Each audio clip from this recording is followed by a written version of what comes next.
Muito bem. Eu tenho um livro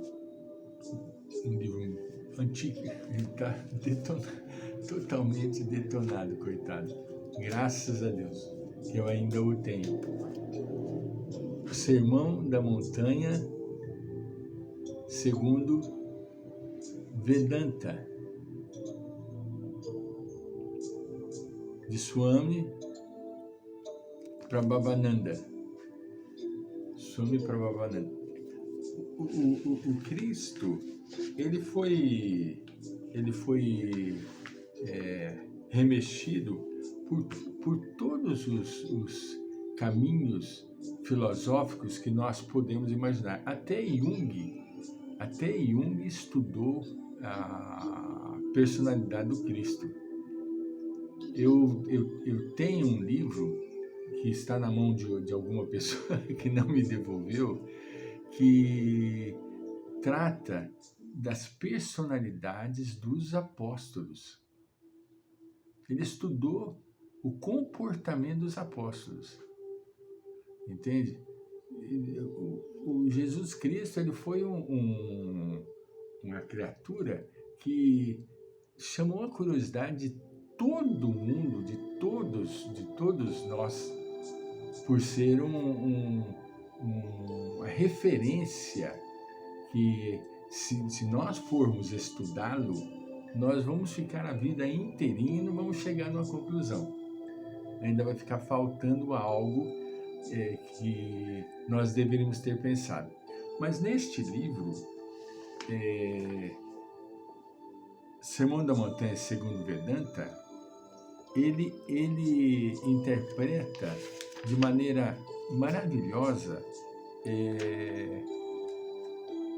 pela ótica da Vedanta, a passagem de Mateus, capítulo 5, versículo 1 a 12, que é onde dá o Sermão da Montanha. Entende? As bem-aventuranças.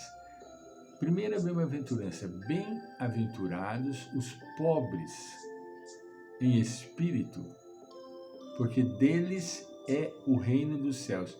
Olha, na época, que as pessoas poderiam interpretar, como que eles poderiam entender a mensagem. Por isso que o professor dos professores, Nicodemos, ficava basbacado.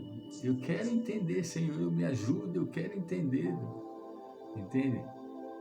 É linda a passagem de Nicodemos. Ele só não abandonou a família porque já tinha idade e tinha netos e foi pressionado pela esposa, entende? Ele não tinha coragem de deixar a família. Os discípulos eram novos, né? Dentre eles,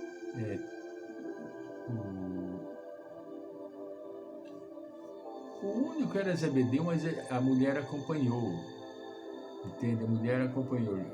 Os filhos dele seguiram o mestre, entende? E ele também acompanhou Jesus, né? Mas os demais eram novos, entende? O mais novo é Mateus, que foi quem escreveu com mais brilhantismo a vida de Jesus. Bem-aventurados os pobres em espírito, porque deles é o reino dos céus. Mateus, capítulo 5, versículo 3. Bem-aventurados os que choram, porque serão consolados. Olha que graça, não é? Bem-aventurados os mansos, porque eles herdarão a terra. Mateus capítulo 5, versículo 5.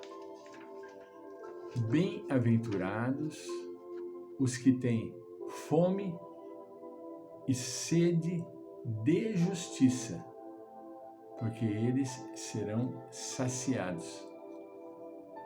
Olha que interessante. a profundidade. Qual a justiça da qual Cristo nos quer sedentos e famintos? Não é?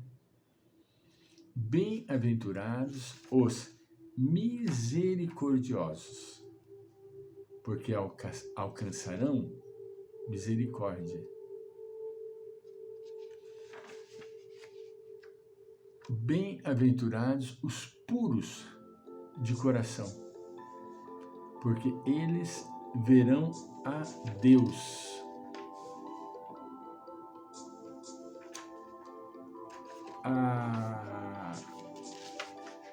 O Sermão da Montanha é o cântico mais lindo que nós podemos dizer da passagem do Mestre. Se nós fôssemos estudar, uma sugestão, né?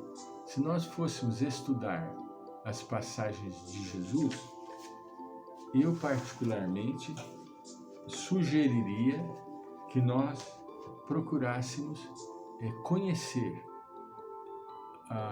o Sermão da Montanha. Esse é um pequenino livro, é um livro pequeno, mas de uma substância memorável, entende? É fino, entende? Letras grandes, não são letras pequenininhas, são letras grandes, entende? Para que não canse, né? Sermão da Montanha segundo o Vedanta, de Swami Prabhavananda.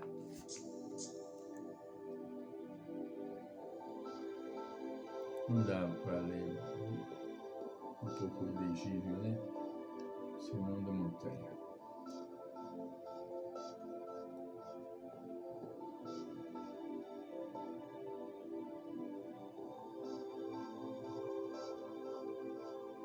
Nós podemos acabar tendo acesso a essas obras pela internet, baixar em PDF.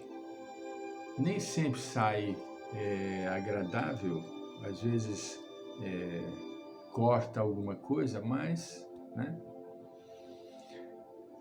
Voltando aqui na Joana, exaltou a ternura e na incomparável canção das bem-aventuranças ofereceu o mais expressivo legado de beleza e vida que se conhece.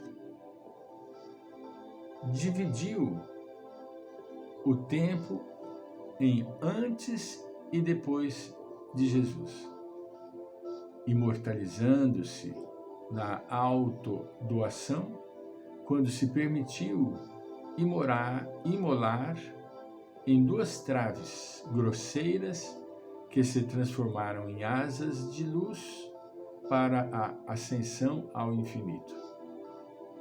Ninguém jamais semelhante a Jesus. Ninguém jamais semelhante. Semelhante, igual nem se diga, né? Ninguém jamais semelhante a Jesus.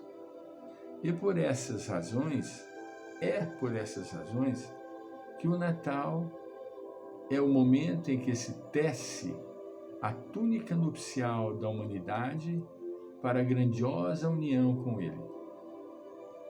Utiliza-te das vibrações da noite natalina para refazeres os caminhos por onde tens jornaleado, modificar o comportamento para melhor ao embalo da sua voz cariciosa e experimentar a inefável alegria do bem no próprio coração.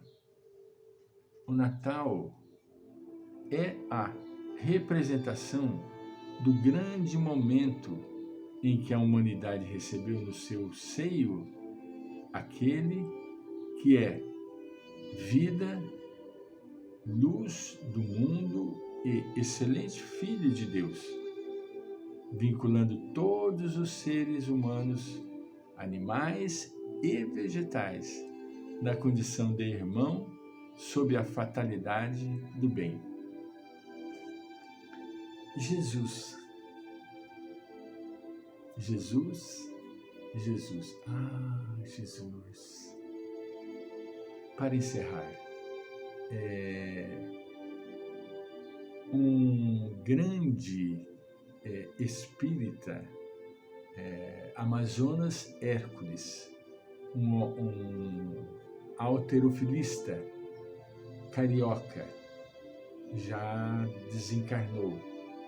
Na época ele era um Amazonas Hércules, era um halterofilista, como eu disse, e muito bonito, né? Um corpo de um corpo Atlas, né? Um corpo Atlas. Ele contraiu a hanseníase e se transfigurou. Certa feita, Divaldo foi visitar, foi a Rio de Janeiro e foi visitar o leprosário de Jacarepaguá, onde o Amazonas Hércules havia fundado um centro espírita. E lá ele foi fazer a inauguração do centro. Quando chegou lá, Amazonas Hércules estava passando a cal, chegou a fazer uma visita à tarde, à noite era a palestra, então ele foi ver antes para saber o caminho direito, né? Aí Amazonas Hércules estava caindo as paredes. Nisso, ele notava que quando Amazonas Hércules passava a cal na parede, quando ele subia e descia, a cal é branca. Vocês sabem que a cor da cal é branca, é a cor natural da cal. Ficava rosado. Por quê? Porque os dedos dele se desgastavam na parede. E como a lepra, a hanseníase, ela elimina as sensações finas, afeta o sistema nervoso central, ele não sentia dor. Aí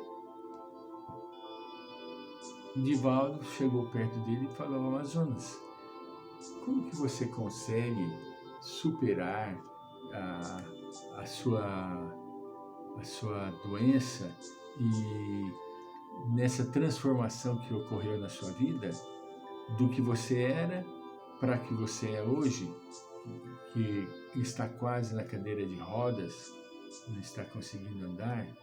E tipo, falou: seu Divaldo, quando eu me sinto muito abatido, muito abalado pelas lembranças e recordações, eu vou no meu quarto, ajoelho-me no cantinho da parede do meu guarda-roupa, uno as minhas mãos, olho para o céu e falo assim: Jesus, Jesus, Jesus, Jesus. E eu me sinto fortalecido. Que Deus nos abençoe.